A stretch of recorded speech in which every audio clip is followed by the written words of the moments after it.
Well, 'tis the season of the book fairs. We're talking about the Kingsmead Book Fair, the Franschhoek Book Festival as well, and they all focus very heavily to bring their best books into focus. And this morning we chat to our creative parenting expert, Nikki Bush, about the importance of books, reading and story time for children. Nikki, so good to hang out with you. How are you doing?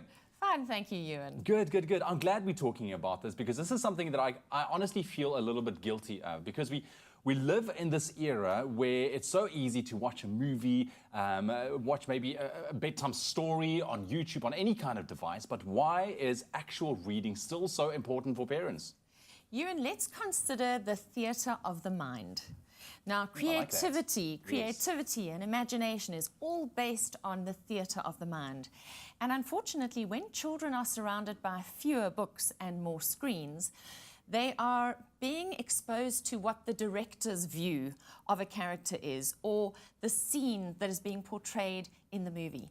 And then they get this fixed picture of what the character looks like, or what the house looks like, or whatever the scene may be. And there are no other possibilities available to them. Whereas if they read a book that doesn't necessarily have pictures, so you're talking once children become a little bit older, they then get to imagine what those characters might look like and what the scene might play out like in their heads. And it's their own version. And let's be honest, children go to school today and they still have to do creative writing exercises. And what teachers are finding is that increasingly children are just putting things on a page that they've seen on a screen. They're not able to access that creativity and that imagination because it's hard work. It's hard work, exactly. So it's something that is like a muscle, like you always say, it needs to be exercised. But I love the way you put it as in the theatre of the mind. I love that. It's profound, Nikki, profound indeed. How should parents go about choosing the right books then for their children? And obviously they vary as your child then gets older. Absolutely. So in the beginning, when you've got a toddler, you have books that are very heavy in pictures. Clearly, Few colours, words, lots of bright, bold pictures. And, you know, they learn that there is a connection between the words and the pictures. And as they get older, so from 4 upwards, the pictures get fewer and smaller and the copy gets bigger. And when you're reading to your children, often you should be moving your finger across the page from left to right because we read and we write from left to right. So we're giving our children the experience of how we're reading. And then what happens is eventually you get to a point where you buy children a book with no pictures whatsoever because they can read. Yes. And they can manage lots of text and they can use the theatre of the mind to create the pictures for themselves. Absolutely. And I mentioned this is something that I kind of feel guilty about because with my schedule I'm being very, very busy. You know, my wife has got the duty of putting the kids down. She reads for them while I go, lucky her, exactly. And I need to go and prep obviously for my next day. So I feel like I am missing out. But it's so much more than just reading. There's a bond that takes place as well. You can read, it's bonding time. Absolutely. You know, often when you read to children, especially at bedtime, you are in bed with them, lying on the bed with them, snuggling, cuddling with them. Or if you're reading to them during the day, they might be on your lap or next to you and your arm is around them. So there's a physical bonding. There's also an emotional bonding. And thirdly, your voice. The sound of your voice is a very important part of child development, of your child feeling connected to you.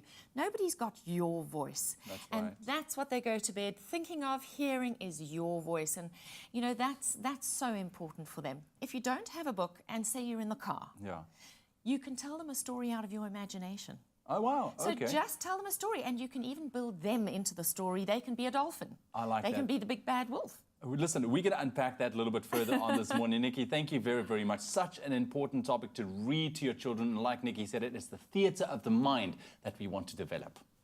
It's my feel-good breakfast show. Well, we are back with our creative parenting expert, Nikki Bush, the lovely Nikki Bush, joining us this morning, talking about the importance of reading because it's just not happening enough within our homes nowadays. Nikki, thank you very much for joining us.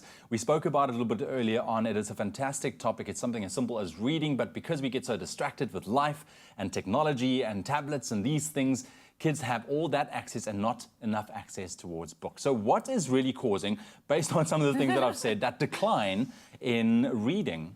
Well, I think time is the big enemy of reading. So we have, you know, homes where parents are working, like you and I. We work. So not putting enough time aside to read to our children. And of course, there's the lure of the screen. So instead of reading them a bedtime story, you hand over your phone. Yeah. And your cell phone can read them a story, or they can watch a movie. So they tend to be watching more movies, playing more computer games than they do reading or listening to stories from you. So those are probably the two biggest reasons why children are not reading enough today and why we're not doing enough storytelling. But it's such an essential part of child development, and we really need to hold on to the lost art of storytelling. Absolutely, because you're always going to require good imagination, reading, doesn't matter what you are going to be doing going forward in life as well. So how can us parents then go about reinforcing that excuse me, reading journey for our child? First of all, we need to surround our children with a culture of reading and books. So in homes where there are a lot of books, the marks at school tend to be higher. They also need to see us reading books, not just for work, but also for pleasure. Whether it's newspapers, books, magazines, reading is such an active process. And the fact that so much knowledge comes out of books, so much vocabulary comes out of books. Then the other thing to do is when you've read your child a bedtime story, the next day when you're in the car going to school, talk about, so do you remember that story we read last night? What was the main character called? What colour was his coat? Where did he live? What was his mother's name? That's comprehension. So children need to not just listen, but they need to comprehend, and then they need to remember. Because this is how we remember knowledge. Yeah, absolutely. This is how we build that body of knowledge. So it's also about having conversations with children about what they have read and getting them to test that muscle in their head called the brain. So Nikki, I'm going to ask you final advice. What are some of the top points that you can convey to our viewers this morning with regards to the importance of reading and how we should approach that in our own homes? So remember that reading is a gift for life. Once children have got it, nobody can take it away. I like that. Reading is a gift for life. So go out there, parents. You've heard it from our expert here, Nikki Bush, this morning. Make sure that you just get that reading, that physical reading time in with your kids.